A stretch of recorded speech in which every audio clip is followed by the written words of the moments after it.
वैकुंठाहुनी आली धन्य तुळसी माऊली, वंदिती जया हरिहर सर्व करीती नमस्कार। देव इंद्राधिक सर्व तुळसी पूजने गौरव, ऐसी तुळस माऊली एका जनार्दने वंदिली। तुळस जेथे जेथे असेल तेथे तेथे सात्विक विचारांचा विस्तार होतो। म्हणूनच तर छोटे घर असो अथवा मोठे घर असो, घरापुढे तुळस असतेच। तुळशीमुळे शुद्ध वातावरण निर्मिती होते। तुळस ही आपले आंतरिक विचार बदलतेच, त्याचबरोबर शारीरिक रोगही बरे करते। तुळशीमुळे आपल्याला शारीरिक, मानसिक, आध्यात्मिक फायदा होतो। अनेक पुराणांत तुळशीचे महात्म्य वर्णन केले गेले आहे। तुळस ही विष्णूला खूप प्रिय आहे। पतिव्रतांचे मांगल्य, तेज, पावित्र्य तिच्याजवळ असल्याने स्त्रिया सकाळी प्रथम तुळशीला पाणी घालतात व ओवाळतात, दर्शन घेतात। तुळशीचे दर्शन पापनाशक आहे। तुळशीशिवाय विष्णूची पूजा व्यर्थ ठरते। भगवान विष्णूला नैवेद्य दाखविताना तुळशी दल ठेवले जाते। कोणताही नैवेद्य तुळशी दलांशिवाय शुद्ध होत नाही। दिवाळी झाल्यानंतर सर्वांनाच वेध लागतात ते तुळशी विवाहाचे। आज मी तुम्हाला तुळशी विवाह साध्या, सोप्या व पारंपरिक पद्धतीने कसा साजरा करायचा हे सांगणार आहे। त्याचप्रमाणे तुळशी विवाहासाठी म्हटले जाणारे मंगलाष्टक आणि तुळशीची आरती देखील कशी म्हणायची ते दाखवणार आहे। कार्तिक शुद्ध द्वादशीला गोरस मुहूर्तावर तुळशी विवाह केला जातो। या दिवशी तुळशीचा विवाह श्रीकृष्णासोबत किंवा घरातील शाळीग्रामसोबत केला जातो। या दिवशी तुळशीला नवरीसारखं छान सजवलं जातं। तुळशीला साडी नेसवली जाते, दागिने घातले जातात, तुळशीभोवती रांगोळी काढली जाते। तसेच तुळशीभोवती 4 ऊस घेऊन त्यांचा मांडव केला जातो, पंत्या लावल्या जातात। आपल्याकडील प्रथेप्रमाणे एकदा तुळशी विवाह झाला की इतर विवाहांच्या मुहूर्तांच्या तिथी निघायला सुरुवात होते। व्हिडिओ शेवटपर्यंत नक्की पहा आणि चॅनलला सबस्क्राईब करायला विसरू नका। तुळशी विवाहासाठी मी तुळशीला छान नवरीप्रमाणे सजवून घेतलेला आहे। तुळशीला छान साडी नेसवलेली आहे, छान दागिनेही घातले आहेत, त्याचप्रमाणे चुनरीही घातलेली आहे आणि तुळशीच्या भोवती 4 ऊसाचा मांडव केलेला आहे। तुळशीच्या बाजूला मी 2 पाट मांडलेले आहेत, त्यावर लाल वस्त्र अंथरलेलं आहे। त्यावर आपल्याला तांदळाने अष्टदल कमळ काढून घ्यायचं आहे। तांदळाची रास देखील लावली तरी चालते, तांदळाचं स्वस्तिक काढलं तरी चालेल।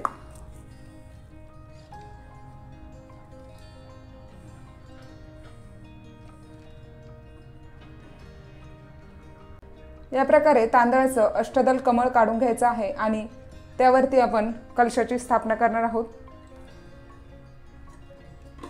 कलशामध्ये मी गळ्यापर्यंत पाणी घेतलेलं आहे। आता आपण त्यावर ओल्या कुंकवाने स्वस्तिक काढून घ्यायचं आहे।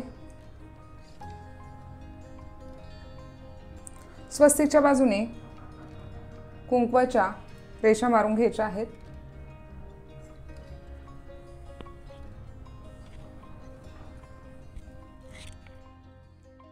कलशावर पाठीमागेही 5 कुंकवाची बोटे ओढून घ्यायची आहेत।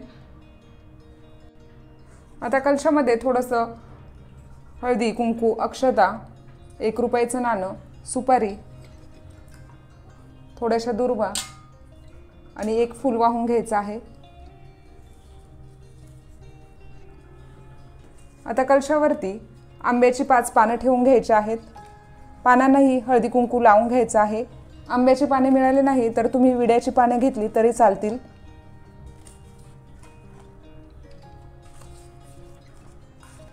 आणि या पानांवरती आता आपण श्रीफळ ठेवून घ्यायचं आहे। आता कलशाला देखील हळदी कुंकू वाहून घ्यायचं आहे, अक्षता वाहून घ्यायच्या आहेत आणि फूल वाहून घ्यायचं आहे।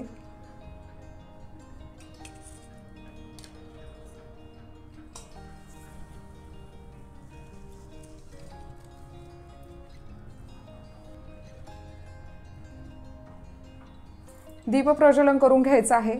कुठल्याही पूजेची सुरुवात करताना सर्वप्रथम दीपपूजन करून घ्यायचं आहे। पाटावरती थोड्याशा तांदळांची रास लावायची आहे आणि त्यावरती समई ठेवायची आहे। समईला हळदी कुंकू अक्षता वाहून घ्यायच्या आहेत,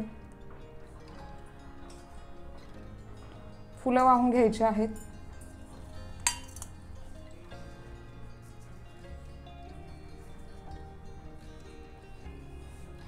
आणि समई प्रज्वलित करून घ्यायची आहे। शुभं करोति कल्याणम आरोग्यम धनसंपदा शत्रुबुद्धी विनाशाय दीपक ज्योती नमस्तुते। आचमन करून घ्यायचं आहे। एका ताम्हणामध्ये डाव्या हाताने पळीने उजव्या हातामध्ये पाणी घेऊन ते ग्रहण करायचं आहे। 4 वेळा हे पाणी ग्रहण करायचं आहे। 4 वेळा ताम्हणामध्ये पाणी सोडायचं आहे। ओम केशवाय नमः, ओम माधवाय नमः, ओम नारायण नमः, ओम गोविंदाय नमः। पाटावरती विड्याची जोड पानं ठेवून घ्यायची आहेत। ताम्हणामध्ये गणपती बाप्पांना पण अभिषेक घालून घ्यायचा आहे।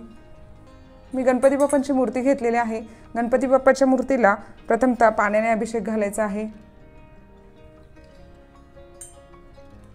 ओम गणेशाय नमः, ओम गणेशाय नमः। यानंतर आपण पंचामृताने अभिषेक घालायचा आहे। ओम गणेशाय नमः, ओम गणेशाय नमः। यानंतर पळीमध्ये थोडंसं पाणी घ्यायचं आहे। त्यामध्ये हळदी, कुंकू, अक्षता आणि फुलांच्या पाकळ्या टाकायच्या आहेत।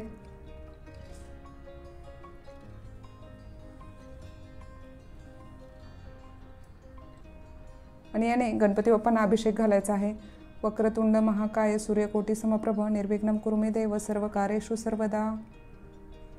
आता पुन्हा स्वच्छ पाण्याने गणपती बाप्पांना अभिषेक घालायचा आहे। तर गणपती बाप्पांची मूर्ती स्वच्छ वस्त्राने पुसून त्याची स्थापना आपण विड्याच्या पानावर करायची आहे। विड्याच्या पानावर थोडेसे तांदूळ घ्यायचे आहेत। या तांदळावरती हळदी, कुंकू, अक्षता टाकायच्या आहेत।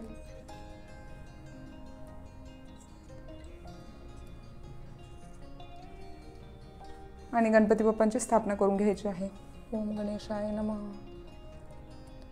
तुमच्याकडे गणपती बाप्पाची मूर्ती नसेल तर तुम्ही गणपती बाप्पाच्या रूपामध्ये सुपारीची देखील स्थापना करू शकता। आता ताम्हणामध्ये एक सुपारी घेतलेली आहे। ही सुपारी लक्ष्मी मातेचं प्रतीक म्हणून मी घेतलेली आहे।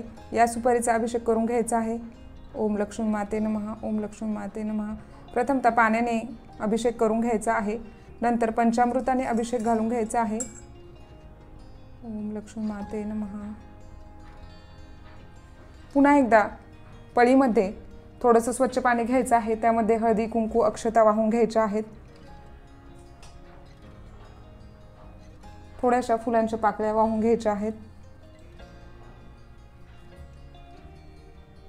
सर्व मंगल मांगल्ये शिवे सर्वार्थ साधिके शरण्ये त्र्यंबके गौरी नारायणी नमस्तुते। तर पुन्हा एकदा स्वच्छ पाण्याने लक्ष्मी मातेच्या सुपारीला अभिषेक घालायचा आहे। आणि आता ही सुपारी स्वच्छ रुमालाने पुसून घ्यायची आहे। आणि याची स्थापना आपण विड्याच्या पानावरती करायची आहे। विड्याच्या जोड पानावरती थोडेसे तांदूळ ठेवायचे आहेत आणि त्याच्यावरती आपण सुपारीची स्थापना करणार आहोत। या तांदळावर हळदी, कुंकू, अक्षता वाहून घ्यायचे आहेत।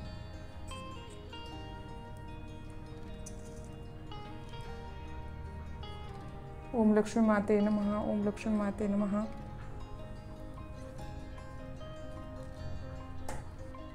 ताम्हणामध्ये एक सुपारी घ्यायची आहे। ही सुपारी म्हणजे सर्व देवतांचं प्रतीक मानायचे आहे। या सुपारीचा देखील आपण अभिषेक करून घ्यायचा आहे। पहिल्यांदा पाण्याने अभिषेक करून घ्यायचा आहे। नंतर पंचामृताने अभिषेक घालायचा आहे। पुन्हा पळीमध्ये थोडंसं स्वच्छ पाणी घ्यायचं आहे।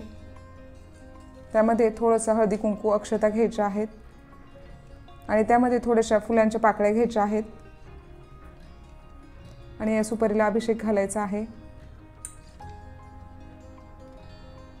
आता यानंतर स्वच्छ पाण्याने अभिषेक घालून घ्यायचा आहे। आता या सुपारीची स्थापना आपण विड्याच्या पानावर करायची आहे। विड्याच्या पानावर थोडेसे तांदूळ ठेवायचे आहेत। तांदळावरती हळदी, कुंकू, अक्षता वाहून घ्यायच्या आहेत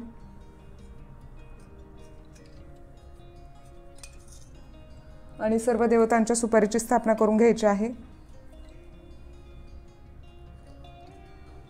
आता ताम्हणामध्ये कृष्णाची मूर्ती घ्यायची आहे। तुळशी विवाहासाठी जर तुमच्याकडे शाळीग्राम असेल तर तुम्ही तोही तुळशी विवाहासाठी वापरला तरी चालेल। आता कृष्णाच्या मूर्तीला आपण स्नान घालून घ्यायचं आहे। पहिलं स्वच्छ पाण्याने स्नान घालून घ्यायचं आहे। ओम श्री कृष्णाय नमः. ओम श्री कृष्णाय नमः. आता पंचामृताने स्नान घालून घ्यायचं आहे. ओम श्री कृष्णाय नमः. ओम श्री कृष्णाय नमः. पळीमध्ये स्वच्छ पाणी घ्यायचं आहे. त्यामध्ये हळदी कुंकू अक्षता आणि थोड्याशा फुलांच्या पाकळ्या वाहून घ्यायच्या आहेत.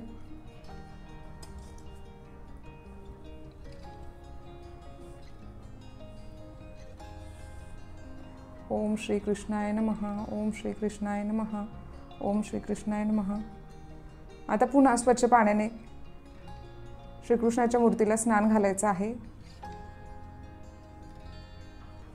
आता ही मूर्ती स्वच्छ रुमालाने पुसून घेऊन त्याची स्थापना आपण पाटावरती विड्याच्या पानावर करणार आहोत. पाटावरती विड्याची 2 जोड पाने घ्यायची आहेत. त्यावरती थोडेसे तांदूळ ठेवायचे आहेत आणि तांदळावरती हळदी कुंकू अक्षता वाहून घ्यायच्या आहेत आणि त्यावरती श्रीकृष्णाची मूर्ती ठेवायची आहे. ओम श्री कृष्णाय नमः. ओम श्री कृष्णाय नमः.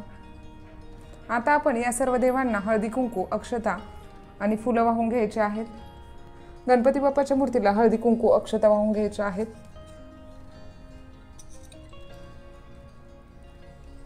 गणपती बाप्पांना दुर्वा आणि फूल वाहून घ्यायचं आहे. गणपती बाप्पांना लाल रंगाचं फूल फार प्रिय आहे, त्यामुळे आपण गणपती बाप्पाला जास्वंदाचं फूल ठेवायचं आहे.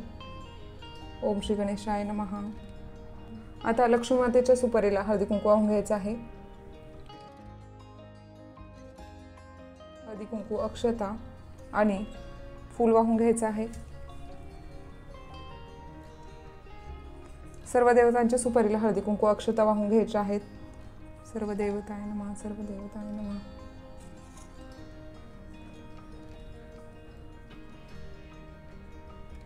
आता श्रीकृष्णाच्या मूर्तीला हळदी कुंकू आणि फूल वाहून घ्यायचं आहे. अक्षता वाहून घ्यायच्या आहेत. फूल वाहून घ्यायचं आहे. आपण आता श्रीकृष्णाच्या मूर्तीला देखील वस्त्र घालून घ्यायचं आहे. ज्याप्रमाणे आपण तुळशी मातेला सजवलं आहे त्याप्रमाणे कृष्णाला देखील आपण वस्त्र आणि अलंकार घालून सजवून घ्यायचं आहे. गणपती बाप्पांना गोड खोबऱ्याचा नैवेद्य ठेवायचा आहे. आता आपण तुळशीची देखील पूजा करून घ्यायची आहे. तुळशीलाही पहिलं स्वच्छ पाण्याने स्नान घालायचं आहे. पळीने पाणी तुळशीमध्ये घालायचं आहे. नंतर पंचामृताने स्नान घालायचं आहे. पुन्हा पळीमध्ये स्वच्छ पाणी घ्यायचं आहे. त्यामध्ये हळदी कुंकू आणि फुलांच्या पाकळ्या घ्यायच्या आहेत.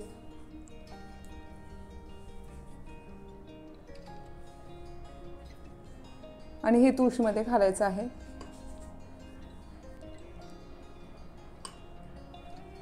आता श्रीकृष्णाच्या मूर्तीला हळद लावून घ्यायची आहे.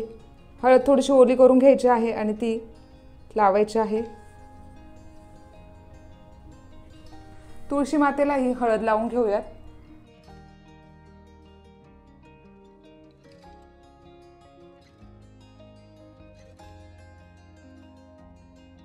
आता आपण तुळशीला सौभाग्य अलंकार घालून घ्यायचे आहेत.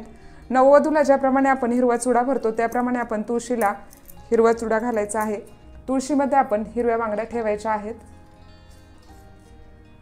त्याचप्रमाणे सौभाग्य अलंकार तुळशीला घालायचे आहेत. काळ्या मण्याचं मंगळसूत्र घालायचं आहे.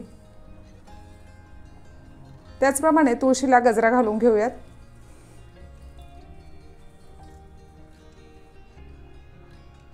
अगदी नवरीप्रमाणेच तुळशीला सजवायचं आहे. तुळशीला आवळा, चिंच आणि बोरं व्हायची आहेत.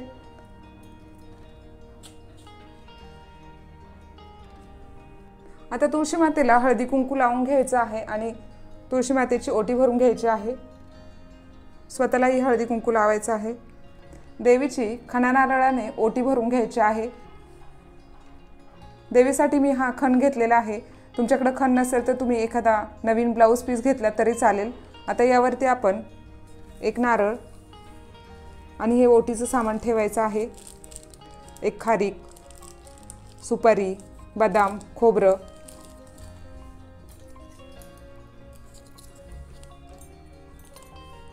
बांगडी, अरसा हे ओटीचं सामान ठेवायचं आहे. थोडेसे तांदूळ ठेवायचे आहेत. फुलं ठेवायची आहेत. नारळावरती हळदी कुंकू वाहून घ्यायचं आहे।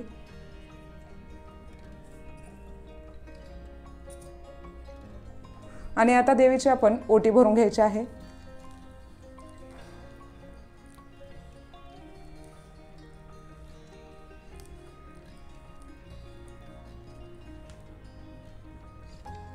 आता ही ओटी आपण पाटावरती ठेवून द्यायची आहे। तुळशी मातेला हार घालून घ्यायचा आहे।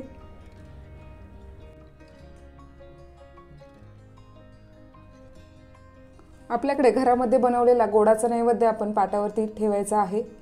त्यावरती तुळशीपत्र ठेवायचं आहे। कोणताही नैवेद्य तुळशी दलाशिवाय शुद्ध होत नाही। आता आपल्याकडे घरामध्ये जी फळं असतील त्याचा नैवेद्यही आपण ठेवायचा आहे। अगरबत्ती लावून घ्यायची आहे। धूप लावून घ्यायचं आहे। धूप लावून ओवाळून घ्यायचं आहे। धूपम दीपम समर्पयामी, धूपम दीपम समर्पयामी। या प्रकारे वधू आणि वराची यथासांग पूजा करून झालेली आहे। तुळशी विवाहासाठी मी अक्षता तयार करून घेतलेला आहे। तांदळाला हळदी आणि कुंकू लावलेला आहे। त्याच प्रकारे फुलांच्या पाकळ्या करून घेतलेल्या आहेत। आता या अक्षता आणि फुलांच्या पाकळ्या घरातील सर्व मंडळींना वाटायच्या आहेत आणि तुळशी विवाहाला सुरुवात करायची आहे। आता आपण एक पांढऱ्या शुभ्र रंगाचं वस्त्र घ्यायचं आहे। हे आपण वधू आणि वराच्या मध्ये अंतरपाट म्हणून पकडायचं आहे। यावर मधोमध कुंकवाचं स्वस्तिक काढून घ्यायचं आहे। वधू आणि वराच्या मध्ये अंतरपाट पकडायचा आहे आणि मंगलाष्टका म्हणायच्या आहेत। स्वस्ती श्री गणनायकं गजमुखं मोरेश्वरं सिद्धिदं बल्लाळो मुरुडं विनायकमहं चिंतामणि तेउरं लेण्याद्री गिरिजात्मकं सुवरदं विघ्नेश्वरं ओझरं ग्रामे रांजन संस्थितं गणपती कुर्यात सदा मंगलम शुभमंगल सावधान। अशा प्रकारे मंगलाष्टक झाल्यावर तुळशी विवाह संपन्न होतो। यानंतर श्रीकृष्णाची मूर्ती तुळशीमध्ये उजव्या बाजूला ठेवायची आहे। निरांजन लावून तुळशी मातेला ओवाळून घ्यायचं आहे आणि तुळशी मातेची आरती बोलायची आहे। जय देवी जय माये तुळशी निजपत्रा होणी लघुतर त्रिभुवन हे तुळशी। जय देवी ब्रह्मा केवळ मूळी मध्ये तो शौरी अग्नि शंकर तीर्थी शाख परवारी सेवा करीती भावे सकळ ही नरनारी दर्शन मात्रे पापे हरती निर्धारी। जय देवी जय माये तुळशी निजपत्रा होणी लघुतर त्रिभुवन हे तुळशी। शीतळ छाया भूतळ व्यापक तू कैसी मंजिरीची बहु आवड कमळा रमणासी तवदल विरहित विष्णू राहे उपवासी विशेष महिमा तुझा शुभ कार्तिक मासी। जय देवी जय माये तुळशी निजपत्रा होणी लघुतर त्रिभुवन हे तुळशी। अच्युत माधव केशव पीतांबरधारी तुझे पूजन काळी जो हे उच्चारी त्यासी देसी संतती शुभकरी गोसावी सुतविन्वी मजला तू तारी। जय देवी जय माये तुळशी निजपत्रा होणी लघुतर त्रिभुवन हे तुळशी। जय देवी। हा विवाह संपन्न झाल्यानंतर घराबाहेर फटाके वाजवायचे आहेत। सर्वांनी गोडाचं भोजन करायचं आहे। अशा प्रकारे मोठ्या थाटामाटात तुम्ही तुळशी विवाह साजरा करा। तुळशी विवाह झाल्यानंतर तुळशीला प्रदक्षिणा घालायच्या आहेत व तुळशीला नमस्कार करायचा आहे। व्हिडिओ पूर्ण बघितल्याबद्दल धन्यवाद। चला तर मग भेटूया पुढील नवीन व्हिडिओमध्ये। धन्यवाद।